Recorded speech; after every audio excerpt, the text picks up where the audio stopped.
ভাইরা আমার, মহারণা দেওয়া নামাজ রোজার মতোই অবশ্য করণীয় কর্তব্যের একটা ইবাদত আল্লাহ রব্বুল আলামিন করে দিয়েছেন। কোন স্বামী যদি মহারণা ধার্য করার পর যদি আদায় না করে, স্ত্রী যদি স্বেচ্ছায় সেই মোহরের টাকা যদি মাফ না করে দেয়, কিয়ামতের দিন ওই স্বামীকে আল্লাহর দরবারে জিনাকারের কাতারে দাঁড় করাতে হবে। জিনাকারের কাতারে দাঁড় করায় দিবেন। ভাইয়ারা আমার, আমাদের সমাজে আজকে মহারণা অনেক নির্ধারণ করা হয়। বিবাহের মধ্যে 5 লাখ, 10 লাখ, 15 লাখ বিবাহের মধ্যে মহারণা ধার্য করা হয়। অথচ আল্লাহর রাসূল বলেন, যেই বিবাহের মধ্যে মহারণার পরিমাণ সংখ্যা যেই বিবাহের মধ্যে কম থাকবে, ওই বিবাহের মধ্যে আল্লাহ রব্বুল আলামিন বরকত নির্ধারণ করে দিবে। আপনি 10 লাখ টাকা মহারণা নির্ধারণ করেছেন, 15 লাখ টাকা মহারণা নির্ধারণ করেছেন, 5 লক্ষ টাকা মহারণা নির্ধারণ করেছেন, এই টাকাটা অবশ্যই আপনার স্ত্রী মাফ করে দিতে হবে, আর না হয়তো বা আপনি পেড করে দিবেন। আর যদি আপনি পেড না করেন, মহিলাও যদি আপনার স্ত্রী ওয়াইফ যদিও মাফ না করে দেয়, কাল হাসরের কঠিন ময়দানে সকল মানুষের সামনে আল্লাহ পাক আপনাকে জিনাকারী হিসাবে উঠায় দিবে। সুতরাং মহারণা যখন আপনারা নির্ধারণ করবেন, তখন বুঝে শুনে আপনি মহারণা নির্ধারণ করতে হবে। আমার মহারণা মোহরে ফাতিমে আমি দিব, সর্বনিম্ন মোহর আমি যেই মোহরটা পেড করতে পারবো সেই মোহরটা আমি দিব। কিন্তু আমাদের সমাজের অবস্থা উল্টো হয়ে গিয়েছে। রাসূল বলে বিবাহের মধ্যে মহারণা কম দেও যাতে তুমি দিতে সক্ষম হও, আর আমরা মহারণা নির্ধারণ করতেছি মানুষকে দেখানোর জন্য। এটা দেখানোর কোনো ইবাদত নয়, এটা আমার জিম্মায় ফরজ ইবাদত, এটা আমার আদায় করতে হবে, এটা আমার পালন করতে হবে।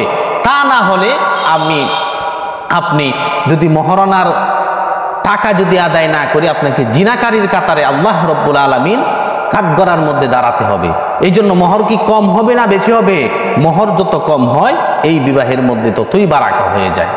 ভাইয়ারা আমার, বিশ্বনবী জনাব মুহাম্মদুর রাসূলুল্লাহ সাল্লাল্লাহু আলাইহি ওয়াসাল্লামের কলিজার টুকরো মা ফাতেমা রাদিয়াল্লাহু আনহার বিবাহের মধ্যে মোহর ছিল কম, 500 দিরহাম, 12.5 আউকিয়া, যেটার বর্তমান মূল্য দাঁড়াবে 1 থেকে 1.5 লক্ষ টাকা।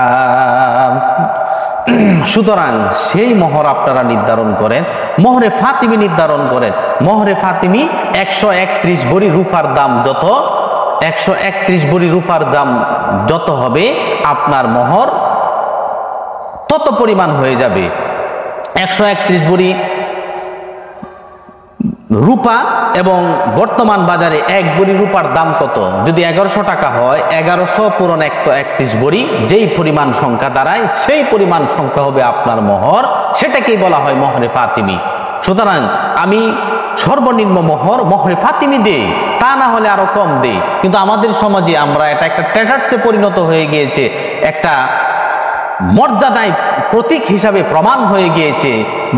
এখন আমরা এটাকে আদায় করতেছি না, অথচ আমি মোহর দিয়েছি 10 লক্ষ টাকা, মানুষেরা দেখুক যে তার বিবাহের মধ্যে মোহর দিয়েছে 10 লক্ষ, কিন্তু সে আদায় করতেছে না। ভাইয়ারা আমার, এই জন্যে আমার পিতা কি বলেছে, ভাই কি বলবে, আত্মীয় স্বজন কি বলবে, পাড়া প্রতিবেশী কি বলবে, আমি এত বড় বিজনেসম্যান, আমি এত বড় একটা ব্যবসায়ী, এত বড় চাকরিজীবী, এখন আমার বিবাহের মোহর যদি কম থাকে, আমার বিবাহটা একটা নিম্ন হয়ে যাবে, মানুষরা কি বলবে, আনসোশাইল হয়ে যাব, আমি সামাজিক জীব হিসাবে পরিচিত হবে না। এই জন্য রাসূল বলেন, বিবাহ করার সময় তুমি মোহর কম দাও যাতে করে তুমি পেট করতে পারো, আর মোহর বেশি পরিমাণ দিলে যদি তুমি পেট না করতে পারো, আল্লাহর আদালতে হাসরের কঠিন ময়দানে আপনি জিনাকারীর কাতারে দাঁড় করাতে হবে। এটা মহিলার হক।